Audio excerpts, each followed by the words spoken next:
Hey, everybody. So obviously the Chicago Bears are going to the Super Bowl based on what we saw today, Sunday afternoon, big time contest between the Bears and the Titans. As a matter of fact, we're going to be joining our brother Jarett from the Sick Podcast, Tennessee Titans, to talk about all this stuff. There's too much to go over. I'm not even going to do a legit cold open. So, Sammy, let's just go ahead and start the show. Turn up your volume. Because you're about to listen to the Sick Podcast. It's gonna be sick.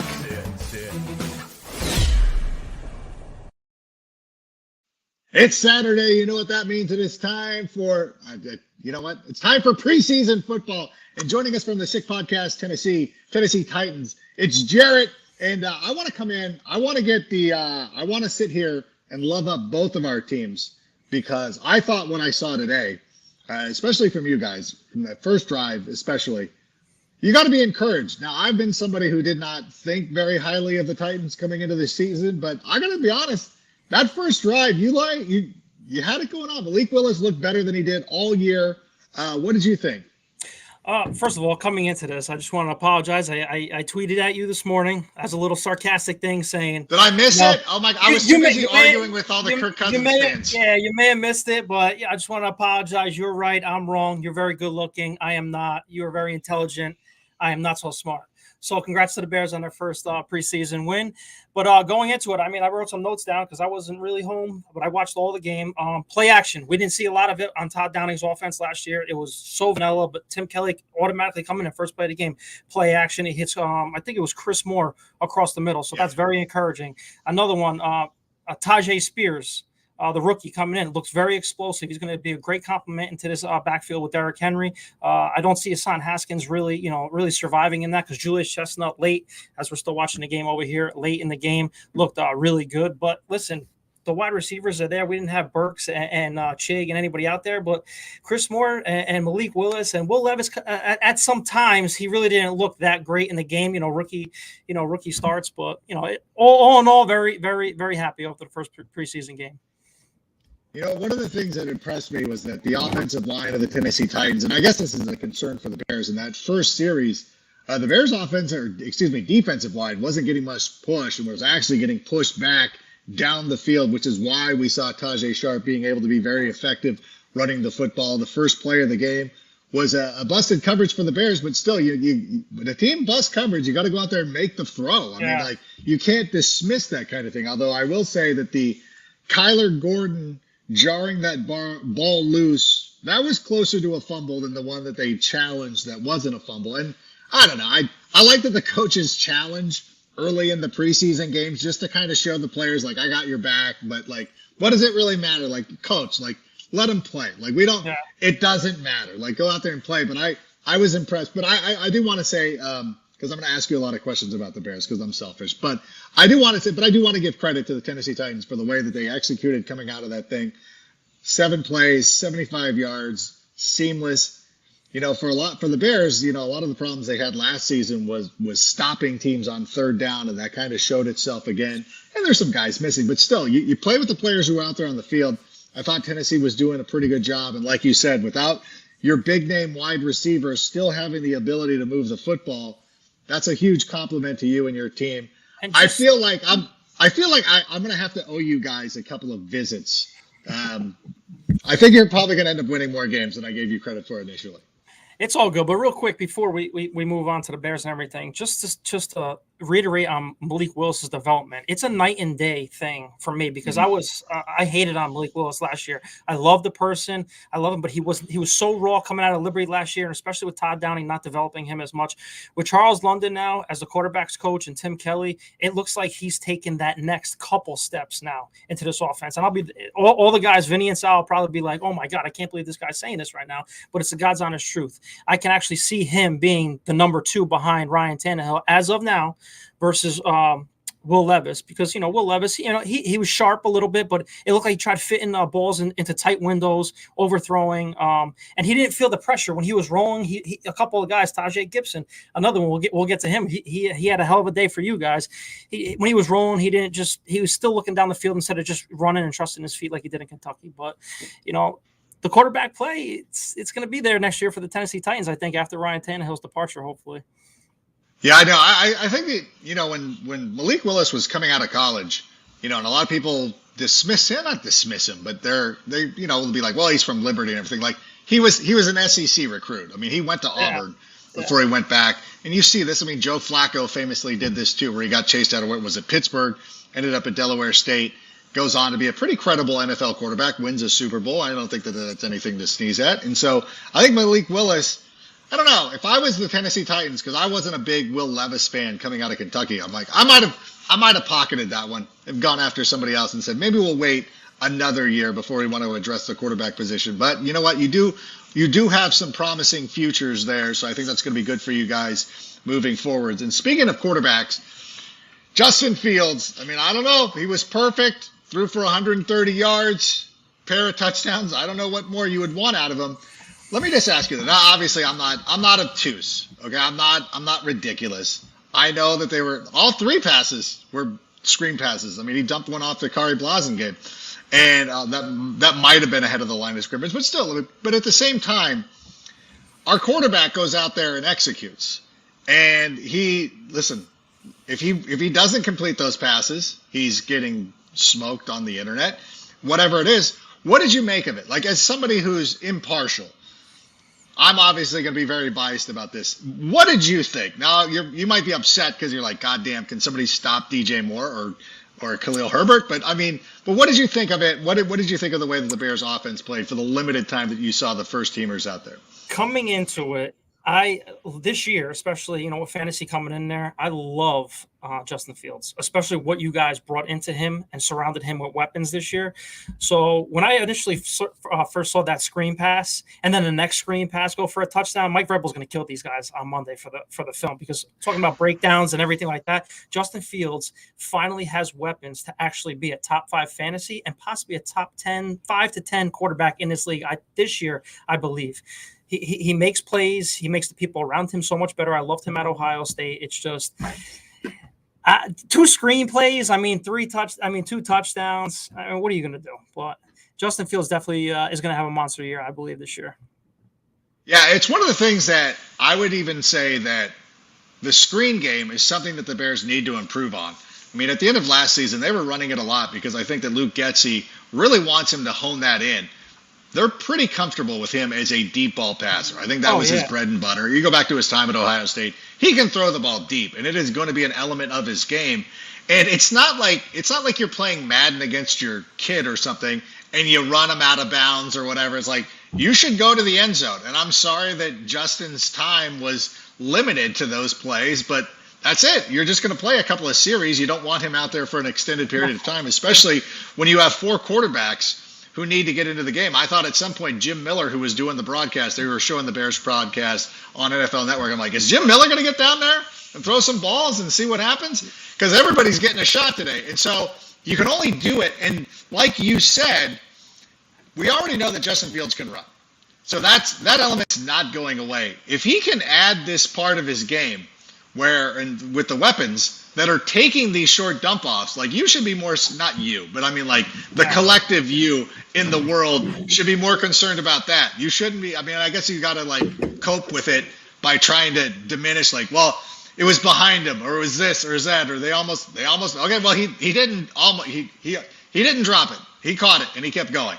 And so I thought that was very impressive. I also thought too, let me ask you, like, after that play, after the DJ Moore play, and the Bears defense looked terrible, and obviously the Titans shifted quarterbacks. They brought in Will Levis. The Bears defense looked like they had, is it my imagination? It looked like the Bears defense had more juice. Like they were feeding off what happened. Zach Pickens got in there, the rookie out of Kentucky, South Carolina. One of the SEC kids.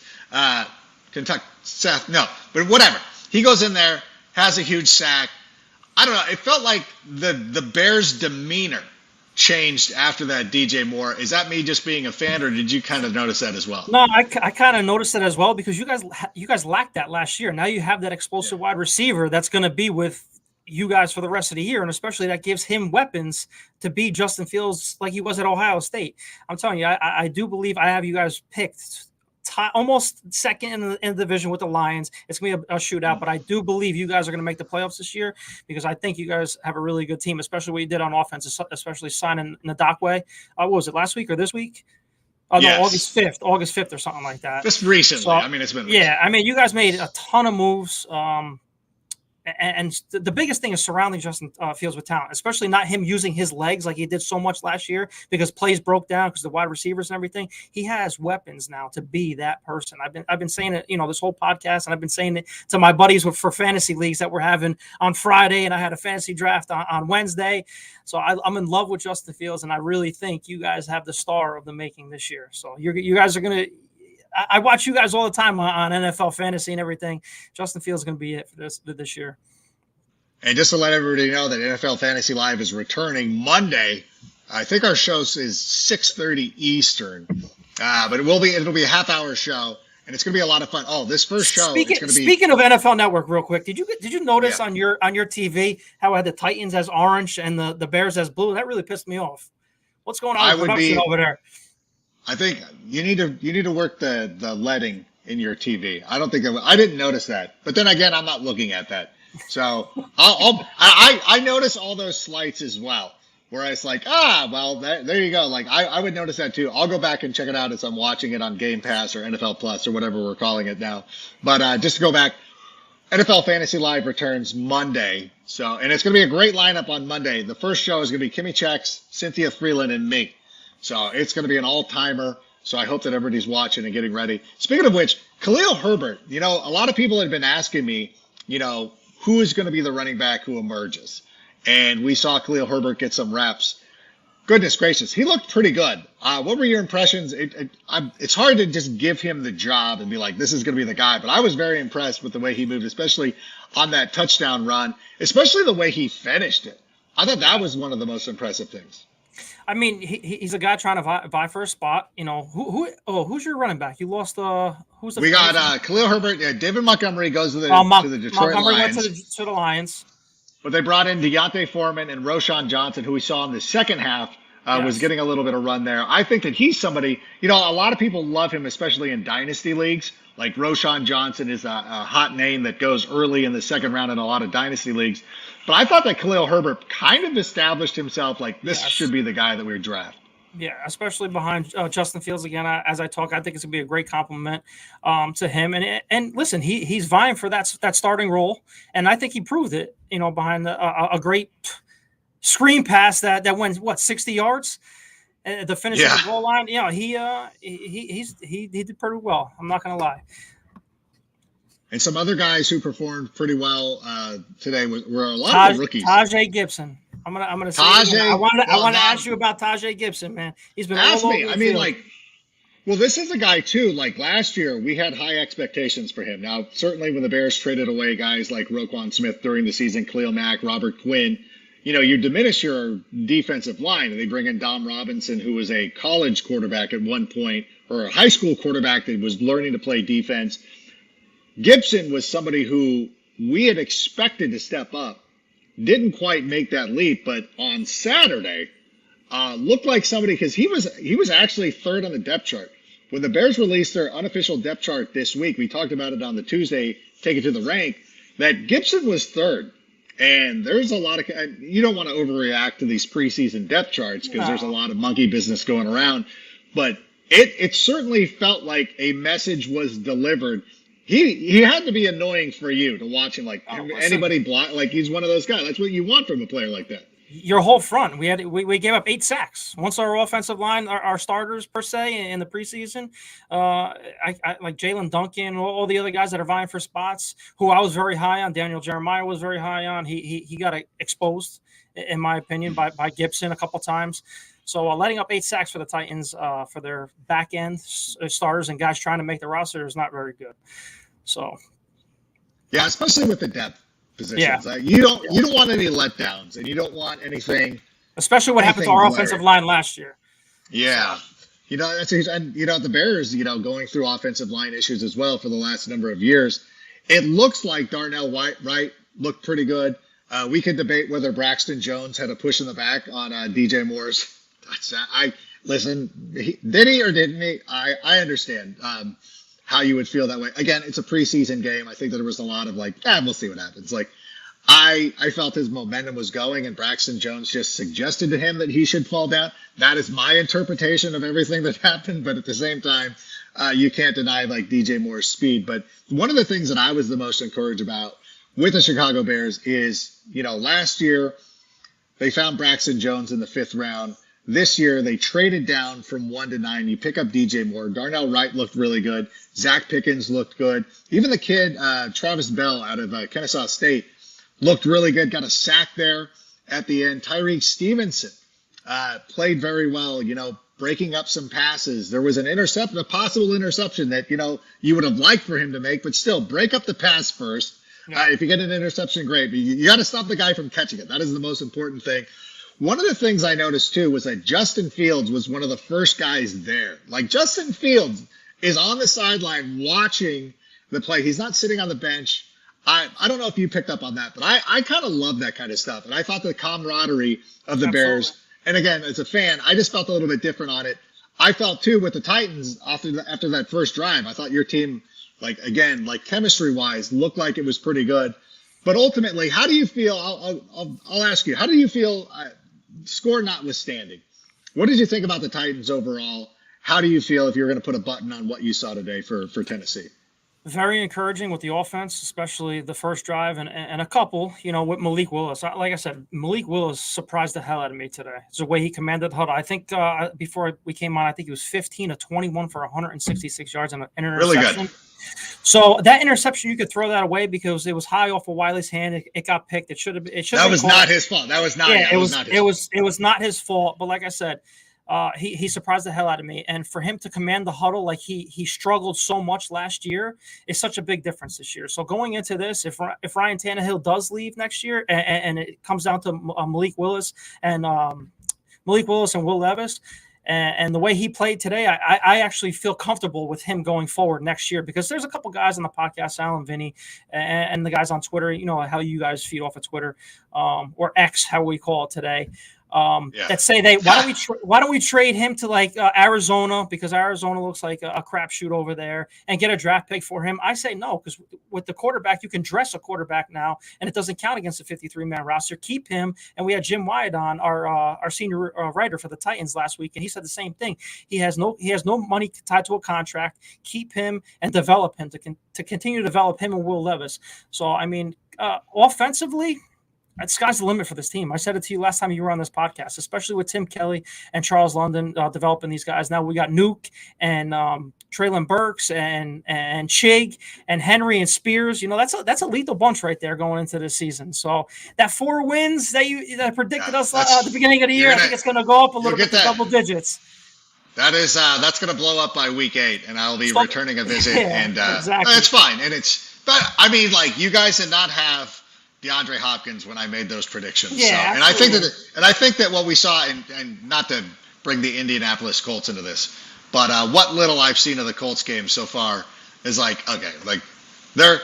they need to mirror what the Bears did last season, is develop Anthony Richardson, hope that he becomes you're comfortable with him to where when you end up with the first overall pick in the draft, you can flip it for some more pieces and kind of build around him. But I think that Tennessee looks very good, and I think that's going to be a pretty competitive team. I think you're far and away. I think them and Jacksonville are going to be far ahead of the other two guys. I think Houston will be fine, but I think Indianapolis is going to be absolutely dreadful. For the Bears, they're very encouraging things. I thought that Kyler Gordon played very well. I think Tyreek Stevenson played really well. As a matter of fact, I thought that the penalty on Tyreek Stevenson was so unnecessary.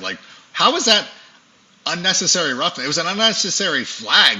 We actually thought it was going to be on Sewell for tackling out of bounds, but you're no, everybody was in bounds. It was a legitimate play, but he was all over the place. I wonder if he's going to get the Kyle Fuller treatment now, where everything that he does is going to be underneath the microscope. And so I hope not, but he played well. Kyler Gordon showed some stuff. I thought that the first team defense could clean up a little bit, be a little bit better. They need to get off the field, but they did respond after the first touchdown. I think that's one of the things that you want from a team, is that when you make a big play, and this, you score a big touchdown or something like that, you want the defense to respond. Like, yeah. get off the field as quickly as possible. Yeah, right? And like that's the one thing too, like it's bad for you guys, but it's good for us. After you drive down the field 75 yards for a touchdown, you're like, okay, defense, get this other team off the field, and then here comes DJ Moore going 65. That's got to be infuriating. I do not want to be a player, as wins and losses. I think that defensive unit that was on the field is going to get a talking to by Mike Vrabel come Monday. Like you got to get off the field. Like you don't want to make play. Like that's exactly what you don't want to have happen when your young quarterback that you're trying to develop just marches 75 yards, like virtually just amazing, saunters into the end zone, and then you give up a touchdown in 2 plays. That's pretty much what you don't want. That and 2 screens for a touchdown. Needless to say, 2 screens. Vrabel's going to kill these guys on Monday. So you asked me a ton of questions about the Bears. I just want to ask you a couple things on the Titans. Anything that popped out to you guys? I'm not you guys, to you as a NFL guy. Like how do you see the development of Malik Willis, Will Levis, and did anybody else pop out on the screen to you in the game? Well, I will say that Malik Willis was the most stark. Like that was night and day.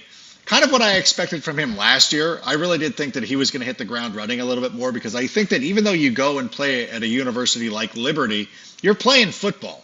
And even if you're playing, it's better than not playing. Anthony Richardson's going to have some work to do because he didn't play a lot of quarterback. We saw it when Mitch Trubisky took over as quarterback of the Chicago Bears. If you don't play a lot of quarterback, it's very difficult to just come in because there's so much nuance to the position. So I thought that he was going to be a little bit further ahead last year, but you could tell the coaching is starting to click with him because he looked great. Like there's no excuses. I know a couple of the guys on the Bears Twitter were like, well, Tremaine Edmonds is not. I'm like, forget that. Like I know Nuke Hopkins isn't playing. Like there's just guys not playing. You got to go out there. The players who are on the field need to make plays. They did not make the plays to stop him. And what was great about what Malik was doing was the way he moved in the pocket, the way he got outside. Now, there are some infuriating things about, you can tell players hesitate on hitting quarterbacks, but he was still making plays. And he was out there and he was doing it. He was moving the ball. He was converting on third downs. The running back, Tajay Sharp, looked amazing. Spears. Like that. Spears. I'm an old head. I'm going to go Tajay Sharp. Tajay Spears. The one thing that I love about that is that we never really got to see a full thunder and lightning with Derrick Henry and Chris Johnson. Like that should have been the duo.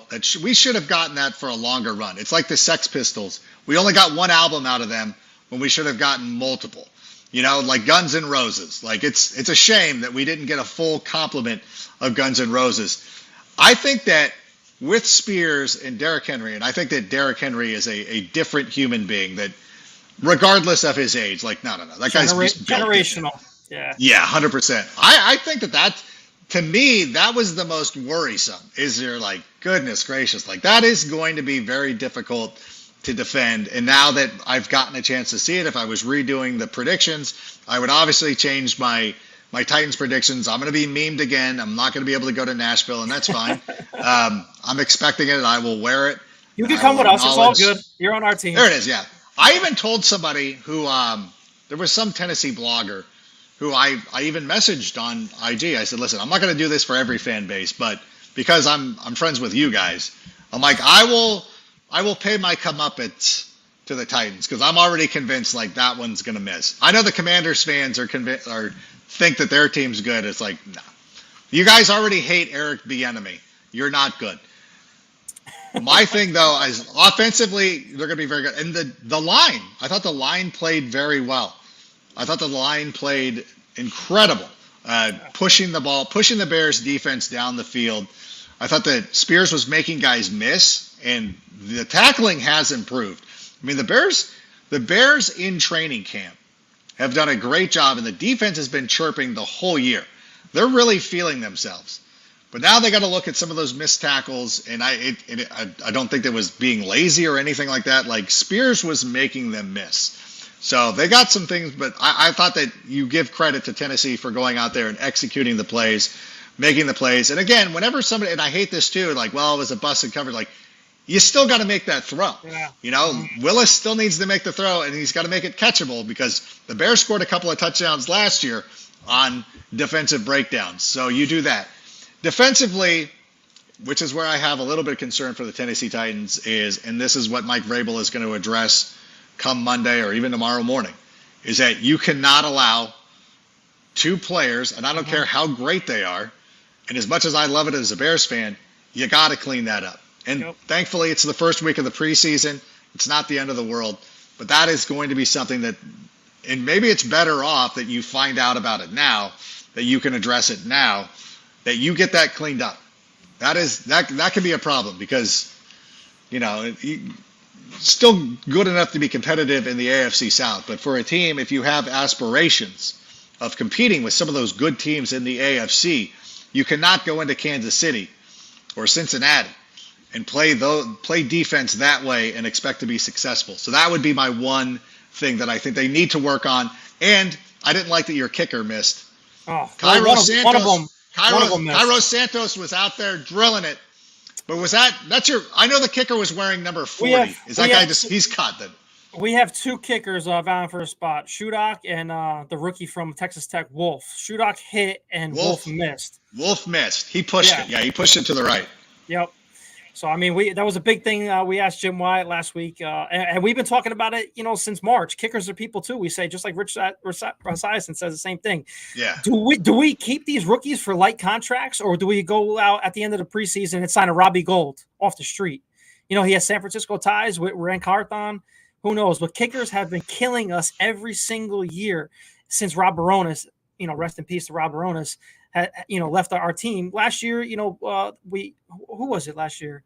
Fat Randy. He missed the kick. Randy Bullock, he missed the kick against the Giants. That could have really brought us to the playoffs last year instead of the win. It got the Giants to the playoffs. Yeah. Yeah, and it could have had us in the playoffs instead of the win in against the Jaguars. Yeah, because you could have lost both games to Jacksonville. Yeah, you would have been in. You would have been in. Yeah. So it is. Kickers are very important. You know what? And it's one of those things, too, that, I mean, you don't have to tell Bears fans that kickers are very important. Yeah. If we had Cairo Santos back in 2018, we might be talking about a Super Bowl appearance. Because as much as, we always harp on this, I'm convinced that the Bears, well, number one, if they would have beaten Miami during the regular season, they would have been the 2 seed. That means either the Rams or the Cowboys would have came to them in the divisional round. But whatever. I go, no matter what you thought about that year, and if we could have represented the NFC in the Super Bowl, we would have, what's possible, we would have played the Patriots. And there is no way that Bill Belichick would have ever lost a Super Bowl to Matt Nagy. That is impossible. That's never happening. So it doesn't matter. But the kicking is an issue, and I think it'll be interesting to see what Rand Carthon thinks of the organization, because if you think you're going to be competitive, and you're going to be good, then you go out and you get a veteran kicker like Robbie Gould. And if you don't, if you think we'll see what happens, then you have the rookie. So I think that'll be. Now, does it affect that? I know these guys are working out like Robbie Gould and all these other free agent kickers. Does it affect that if we bring those kickers in late into the preseason? Does it affect them? Do they come in cold for a game because they were against no rush versus these other guys like Shudak and Wolf? They actually have preseason stuff, so the guys are rushing them. I mean, Jim Wyatt brought that up last week, so I don't know. I don't know if that's the right move. You keep the Shudak kid. Who's our friend who's on the golf course right now? Sal? Yeah. Okay. Sal can play golf every day for 6 months. Rory McIlroy could take 6 months off. Who do you think's more likely to sink a clutch putt? Okay. When you're a professional, you're a professional. Fair enough. I don't think it's going to matter. I don't think it's going to matter too much. Fair enough. He'll come in. Robbie Gould has earned his stripes in the NFL. He's going to be just fine. If that's the decision that the team makes. But I think that ultimately, you do want to find, if your rookie kicker can make those kicks and you can count on him, that's exactly what you want, because the financial part of it. But you can't be like the Chargers and getting rid of guys like Younghoe Koo and being like, Dicker the kicker's been fine for them, but you probably should have kept Younghoe. But you live and you learn. But listen, I want before we close this out, I need to mention too. By the way, we'll be back on Tuesday night. We're locking down a guest for Take It to the Rank, so we'll be talking more and get a chance to watch the film. The one thing that I have to address, you guys are Tennessee guys. One of the friends of the show, Bayless Jones Jr., would have preferred that they love his talent. I know that people are probably asking about this. They love his talent. They love what he can do. He's made special plays on special teams. He did catch a pass, so he didn't get buried. He did not get on the field on special teams again, but he was out on the offense. He was running routes. He did catch a pass, so hopefully he's earned a little bit more time. But I don't know. I know that I'm getting asked, and I've seen it on Twitter. He's still our guy. We're not giving up on Bayless. I just had to point that out. But Jarett, what do we got coming up for the Tennessee Titans podcast? What do you got? What do you got moving on? We have in the works, possibly it's more than 90% right now. We have a special guest coming on Tuesday, and possibly the following week, the week of the 20th, we have another special guest coming on Monday. So we have things planned coming up in the next 2 weeks over here for the season. All right, and that's the Sick Podcast, Talking Titans. If you're a Titans fan, thanks for joining us here today. We appreciate that. And of course, Tuesday we'll be back with Take It to the Rank. We're working on one of my favorites who covers the Bears. I don't want to give it away. I don't want to jinx it, but we'll hopefully be doing that. But then we'll get a chance to watch some tape, take a little bit of a deeper dive on what happened here on Saturday, but wanted to get out some initial reactions. So Jarett, I appreciate you joining us.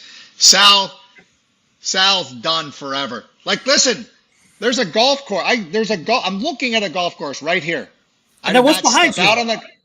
What's that? That's my house. Behind you. Coachella's over there. Yeah, there you go. There's Coachella. The Coachella Fairgrounds are that way. There's a golf course. This is hole number 4. Is right there. And you know what? I stayed here. I woke up this morning. I watched Arsenal. Had a wonderful morning. They won.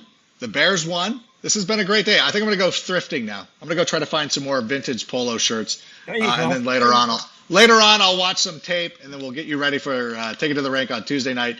Talking Titans also on Tuesday. I will be joining them very soon to eat some crow on my record prediction. But I want to thank everybody for being here. Great stuff, and that's all I got. Do you have anything else to add, Jarett, before we go? Absolutely. Tighten up. Tighten up. Bear down. Thanks for joining us here today. And Sammy, go ahead and play us out. Turn up your volume. Because you're about to listen to the Sick Podcast. It's gonna